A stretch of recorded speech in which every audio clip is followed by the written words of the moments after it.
pleasure to have all of you here today, to have such a strong presence of medical professionals here at Parrottree, knowing the needs of the island. It's really quite heartwarming for me. Excuse me if I lose my voice halfway through. The topic that I've been asked to speak a bit about is Roatan and tourism in Roatan, and how it might relate to what you all are considering being involved in, and what Glenn and others have already been involved in for quite some time. The island of Roatan, you've seen a bit of it on your way in, and it's a beautiful, somewhat mountainous, although those mountains aren't quite as tall as some in the world, but it's very, very green, very verdant, very tropical, and it's very undeveloped. There are miles and miles, acres and acres of land for development in the future. Parrottree itself is a 200-acre project with about 1,000 available acres around us for expansion, should we get to that point. But we're only perhaps a third of the way into the development of the project at this point in time. I purchased the property approximately 18 to 20 years ago, and it started out as an 88-acre piece of property, and then we bought adjacent pieces as they became available to protect the integrity of the project as much as anything, but also for expansion. We have beautiful beaches on the east end of the island, on the west end of the island, and all along the north shore. So there's a lot of that yet to be developed as well. The climate is perfect all the time, just like today. Never changes. You can believe that if you choose to. We do get tropical rains. They usually come and go pretty quickly. Although this past winter, it's been a little more intense. We've had enough rain for the next 6 months. The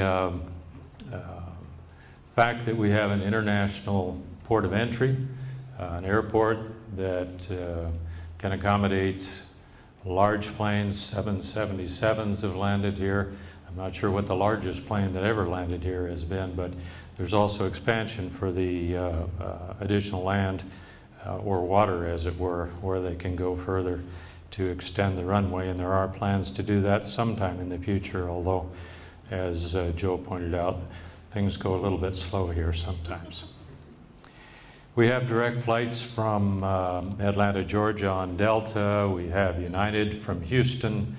That used to be Continental. They started with 1 flight a week, and we built up to, in season, as many as 7 flights a week.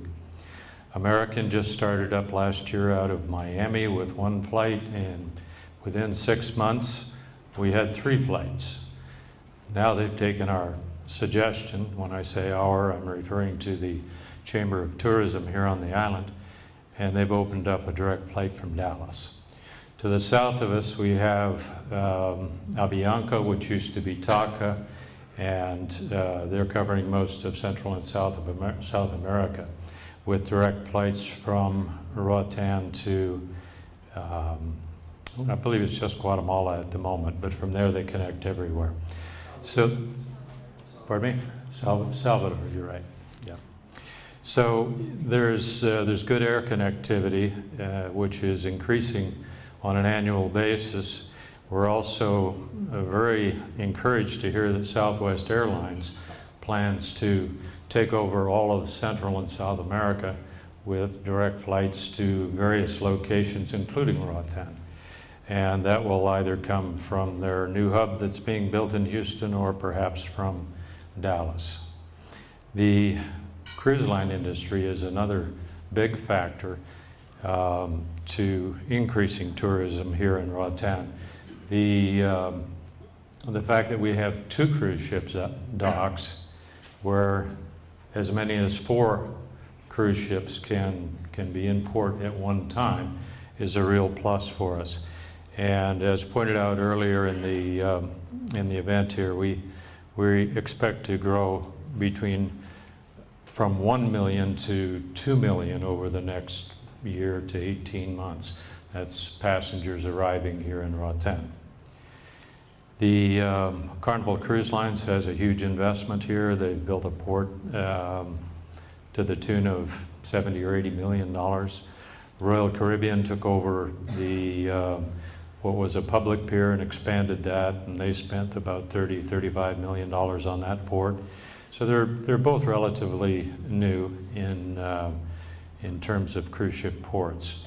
And Roatan has been voted time and time again by passengers as their favorite spot on most of the cruises.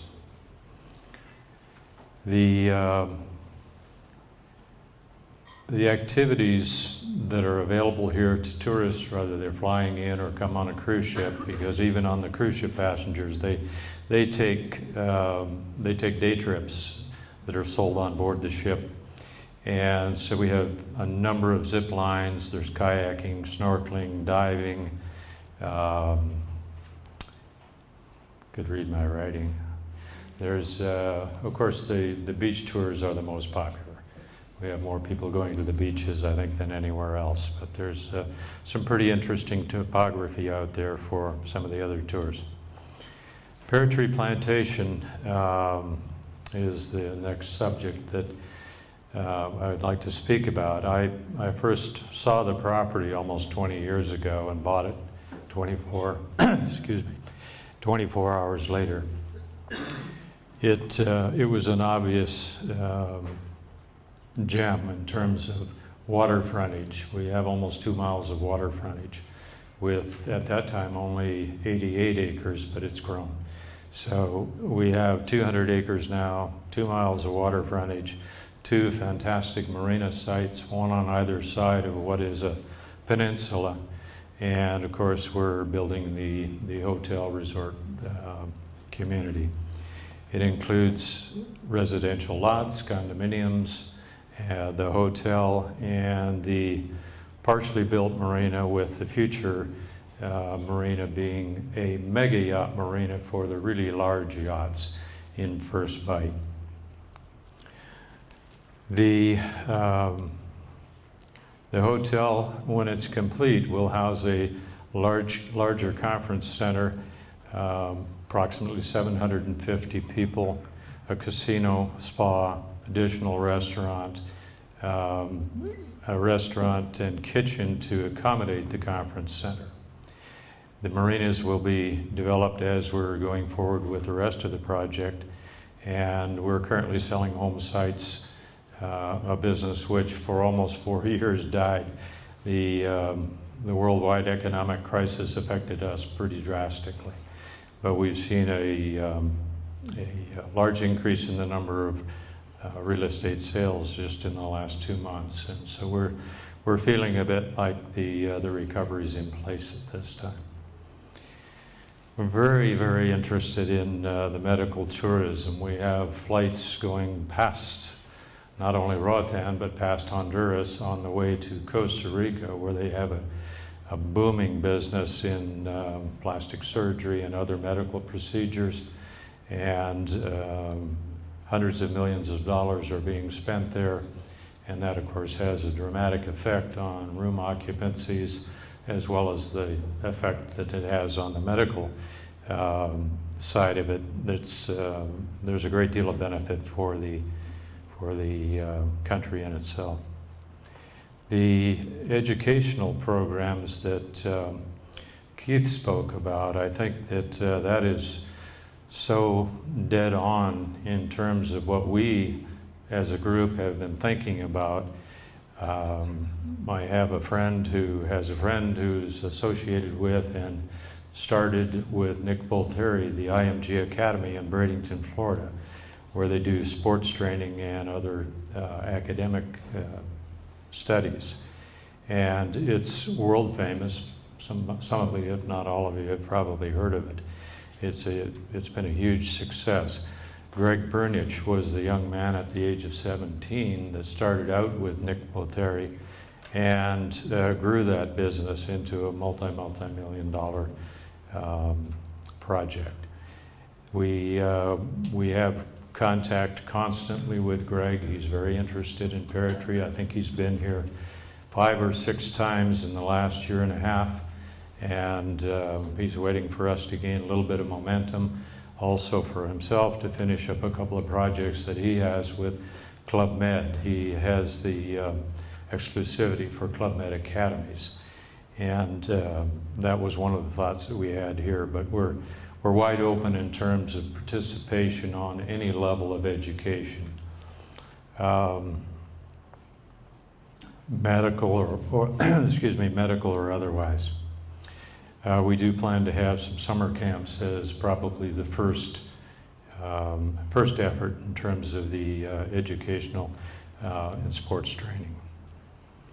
In terms of marketing, recently we have come together as a group of hoteliers and business people here in Roatan, and we have a consensus that we are going to target the Dallas, Texas area as being, one, a strong economic area at the present time, 2, our last 4 real estate sales were to Texans. So, go Texans, right. And then we'll expand up the Midwest corridor and west, of course, to Denver and California, and then east to as far as Chicago. But that's where our business has come from. I've been in this business now for almost 35 years, first in Belize and then here. I've been here on the island 22 or 23 years. And our experience has been that that's a great geographic area for our marketing. Being a small country, a small island, and relatively small hotels, it's very difficult to try and saturate a market like the United States. It's almost impossible. So with a focus on that particular area and then growing out from there, we think that we will have a winning formula that we can afford. And we're currently lobbying with government for a portion of their tourism budget for 2014.